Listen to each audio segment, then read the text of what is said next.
Welcome to Gospel Greetings number 90 and Happy New Year again. Last week we discussed what I called peril and provision from Matthew 2, where an angel of the Lord appeared to Joseph in a dream and told him to escape to Egypt and to stay there until he was told, because Herod was going to search for the child to kill him.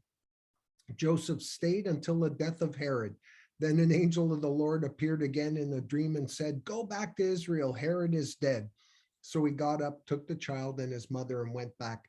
We talked about these perilous times and how God wants to instruct you and provide for you.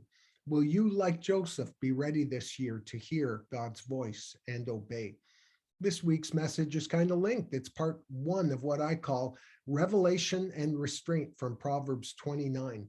Where there is no vision, the people perish. Now, I've heard this verse taught from the King James Version without regard for its true meaning many, many times. And even a quick scan of recent sermons by pastors and teaching by business leaders showed the same thing. The idea being that as a leader, you have to come up with a great, compelling vision to keep your organization and people thriving. Otherwise, you and your people will perish. John Maxwell says in his book, Leadership 101, vision is everything for a leader because it leads the leader. It paints the target. Show me a leader without vision and I'll show you someone who isn't going anywhere. Yet, is this man-created vision really what this verse is speaking about?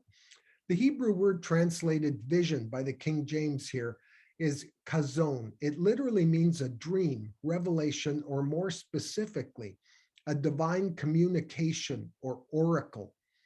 It's something that God reveals to you, not something that you dream up.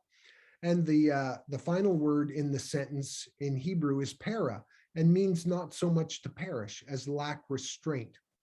This is why most modern translations read, where there's no revelation, people cast off restraint. We need revelation from God to focus on those few things that he has called us to do in our business, school, ministry, and to discard those things not in our core area of competency, passion, or profit. Think about the example of the Apostle Paul. He systematically, faithfully preached his way around the Mediterranean Sea, preaching to all the Gentile world as God has called him to. Remember Jesus saying to Paul in Acts, "Go, I will send you far away to the Gentiles." So Paul went and endured great hardship. Paul would later testify to King Agrippa in Acts 29, "I was not disobedient to the vision from heaven." Paul says it was the heavenly vision that drove him on and kept him faithful. It kept Paul from doing things outside his call. How about you?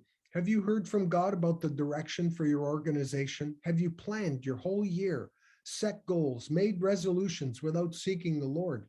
This is what I did for years. I'd make a plan, paint a vision, then ask God to bless it. But how can God bless it? It probably isn't his will or plan at all. You may be asking, how do I hear from God for direction in business or family? Remember Psalm 32, where God promises that he will instruct us and teach us in the way we should go. But the verse goes on to say, do not be like the mule who has no understanding. A mule, that was me. Well, next session, we will start into 14 ways to help us get this revelation from God. Bless you.